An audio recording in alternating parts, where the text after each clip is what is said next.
बालिका परिमल अगर सरकारी अनुदान हामी में शनिवार को पश्चिम बंगाल यो रकम छ र गर्नुपर्ने मैले पूर्ववर्ती वक्ताको अहिलेसम्म यहाँ लेखेको छु। अहिलेसम्म 7 जनाले अलरेडी आफ्नो वक्तव्य राखिसक्नु भएको छ, जसमा सभा में गोरखा डेवलपमेंट बोर्ड के vice chairman Shri Sudip Chhetri, Gorkha development board के सदस्य विश्वजीत सुब्बा, नारायण विश्वकर्मा सहित कई उपस्थित थे। सभा में धुपगुड़ी प्रखंड के विभिन्न अंचलों से गोरखा समुदाय के विभिन्न जाति गोष्ठी से गोष्ठी के प्रतिनिधियों ने अपने समाज की समस्या समाधान के विषय पर रखा। सभा में धुपगुड़ी को फेरबदल किया गया। कुनै पनि सरकार आज चाहे त्यो राज्यमा बनिन्छ चाहे त्यो केन्द्रमा बनिन्छ भने त्यो केन्द्र सरकारले आफ्नो जनताको लागि वा भनौँ भने त्यो दलले जसले केन्द्र सरकार बनाएको छ त्यो त कुनै न कुनै दलले नै केन्द्र सरकार बनाएपछि त्यहाँ 150 करोडले काम हुँदैछ। तर यहाँ त हामीले सबै जातको जो बालाघाट यहाँ कार्यक्रम हुआ आप लोगों का, ये किस संबंध में था और क्या मुद्दा था? देखिए, आपको मालूम होगा कि हमारा राज्य का मुख्यमंत्री सुश्री ममता बनर्जी ने हमारे तराई डुवर्स सिलीगुड़ी के विकास के लिए गोरखा समुदाय के लिए एक बोर्ड का गठन किया है। तो वो बोर्ड का हमारा जो कार्य क्षेत्र है वो आपका डुवर्स तराई सिलीगुड़ी मिला के 14 ठो ब्लॉक है, प्रशासनिक ब्लॉक, जिसमें धूपगुड़ी भी है। और हम लोग प्रत्येक ब्लॉक में हम लोग कमेटी निर्माण किए हैं। ये कमेटी हम लोग पहले ही कमेटी हम लोग गठन किए थे, लेकिन ड्यू टू लॉकडाउन अभी कोरोना का काल का वजह से हम लोग कोई मीटिंग नहीं कर पा रहे थे। इसलिए उसी कमेटी को थोड़ा सा फेरबदल करके आने वाले दिन में हमारा जो गोरखा समुदाय का विकास क्या क्या करना है, कैसे करना है, और ये छोड़ के भी राज्य सरकार द्वारा अभी बहुत सारे ऐसे स्कीम्स जो हमारे बंगाल के बासिंदाओं के लिए शुरू किया गया, जिसमें मैं उदाहरण के तहत बोलूँ तो अभी स्वास्थ्य साथी है। बहुत सारे हमारे समाज के लोग जो चाय बागान में बैठते हैं, बंद बस्ती में बैठते हैं, वो लोग जाके फॉर्म फिलअप करना व बीडीओ ऑफिस जाना नहीं सकते। इसके लिए हम लोग सभी हमारे विभिन्न गोरखा कम्युनिटी के जात गोष्ठी से सभी अच्छे लोगों से सभी कम्युनिटी से दो या 3-4 करके एक कमेटी हम लोग गठन किए गए हैं। और ये कमेटी आने वाला दिन में यहाँ पे हमारे जो धूपगुड़ी खंड के अंदर हमारे क्षेत्र के गोरखा समाज के सामाजिक आर्थिक उन्नति के लिए काम करेंगे हमारे साथ मिलकर। तो ये मुख्य आज का जो आपका ये सभा था जी, ये मेन सरकारी योजनाओं को लोगों तक जन तक पहुंचाने का था कि संगठन के लेकर भी? ना, ये दो विषय है। एक तो सरकार द्वारा बोर्ड में आवंटित जो फंड दिया है उसको हम लोग काम करेंगे, वो भी आम आदमी के पास में पहुंचाना है।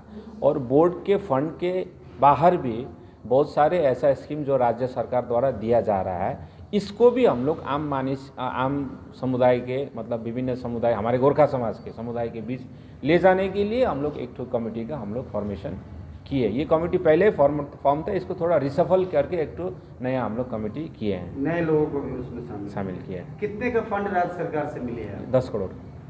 तो इस पैसे को कैसे खर्च करेंगे आप? ये किस प्रकार की योजना? ये देखिए, ये जो फंड का अलॉटमेंट जो हुआ उसका खर्च के लिए हम लोग बोर्ड मीटिंग में जो भी आलोचना होगा, जो भी सिद्धांत होगा, उसके तहत हम लोग काम करेंगे। फिर भी आपके जानकारी के लिए ये फंड के लिए हम लोग जैसे कि पानी का जहाँ पे हमारा असुविधा है वहाँ पे हम लोग रिक बोर कर सकते हैं। अभी हमारे बहुत सारे चाय बागान क्षेत्र में बंद बस्ती में हमारे समुदाय के लोग घर नहीं है, घर विहीन हैं, उनके लिए घर का हम लोग निर्माण कर सकते हैं। बहुत सारे जगह पे हम लोग समाज घर हम लोग बना सकते हैं, कम्युनिटी हॉल्स बना सकते हैं। ऐसा जो बोर्ड का ज्यूरिडिक्शन में जो चीज़ हम लोग काम कर सकते हैं, इस पैसा को हम लोग को उसी पर हम लोग खर्च करेंगे। विगत 2 दिन पहले नगराकटा आदिवासी चर्चा केंद्र में विनय तमांग जी भी आए हुए थे। तो गोजमुमो से भी काफ़ी दिनों से आप जुड़े रहे हैं यहाँ और अच्छे पद में थे। तो उन लोगों का जो यह कार्यक्रम यहाँ हो रहा है उसमें कितनी भागीदारी आपकी है और कहाँ तक आप सहयोग कर रहे हैं? देखिए, विशेष आज का जो सभा है ये कोई राजनीतिक सभा नहीं है। आज का सभा जो हुआ है वो सभा विशेष करके सरकार द्वारा दिया गया बोर्ड का काम करने के लिए हम लोग एक कमेटी बना के विभिन्न ब्लॉक्स में हम लोग काम कर रहे हैं। जो आप विषय हमसे पूछे वो एक राजनीतिक जो विषय है, ये दलगत विषय है। विशेष करके मैं बोर्ड का वाइस चेयरमैन होने के साथ साथ तृणमूल कांग्रेस का जलपाईगुड़ी जिला का साधारण संपादक भी हूँ। साथ ही चाय बागान तृणमूल कांग्रेस मजदूर यूनियन का सेंट्रल कमेटी का सदस्य भी हूँ। इसके तहत हमारे यहाँ पे अभी आपने जो बताया कि नगरकटा में विनय तामाङ जी ने मीटिंग की है व विमल गुरुङ कल जी 13 तारीख को वीरपाड़ा में कर रहे हैं, उसमें हमें कुछ कहना नहीं है। अगर दल हमें क्या निर्देश देगा उसी के तहत हम लोग काम करेंगे। ये गणतांत्रिक देश है, कोई भी आके मीटिंग कर ही सकता है, उसमें हमारा कोई विरोध बा कोई समर्थन ऐसा कुछ बात नहीं है।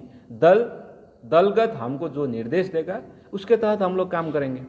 अभी आप किनके साथ हैं? आप विनय तामाङ के साथ हैं या विमल गुरुङ के साथ हैं? ना ये तो आपका प्रश्न ही गलत है, क्योंकि मैं तो तृणमूल कांग्रेस का एक कर्मी हूँ, मैं तो दीदी का साथ हूँ। अब दीदी का साथ अभी जो हम लोग सुन रहे हैं कि विमल गुरुङ जी भी इस बार के चुनाव में दीदी को सहयोग करेंगे और विनय तामाङ जी भी पहले से ही है, और विशेष करके ये प्रश्न ही गलत है। नहीं, मेरा कहने का मतलब था कि किन्हें आप सहयोग करेंगे, क्योंकि दोनों में मेल तो नहीं है, दोनों का अलग अलग गुट ना सक्रिय है। उनका पॉलिटिकल पार्टी का मैटर का ऊपर मुझे कहना कुछ नहीं है। मेरा यही कहना है कि मैं डूअर्स से जो अभी मैं जो राजनीतिक पद पे हूँ उस हिसाब से मेरा राजनीतिक दल मुझे कैसा निर्देश देता है उसी हिसाब से हम लोग काम करेंगे। टीएमसी पार्टी के द्वारा जो निर्देश होगा उस तरह से काम जी काम इसी हिसाब से काम। ठीक है संदीप जी, आने वाले विधानसभा चुनाव के लिए आपको और आपके पार्टी को मेरी एनआई डूअर्स न्यूज की तरफ से बहुत बहुत शुभकामनाएं। और आपको भी एनआई विशेष करके आपको कम समय में भी कहीं पे बुलाने से आप पहुंच जाते हैं। हमारे तरफ से, दल का तरफ से, बोर्ड का तरफ से आपको बहुत बहुत शुभकामनाएं।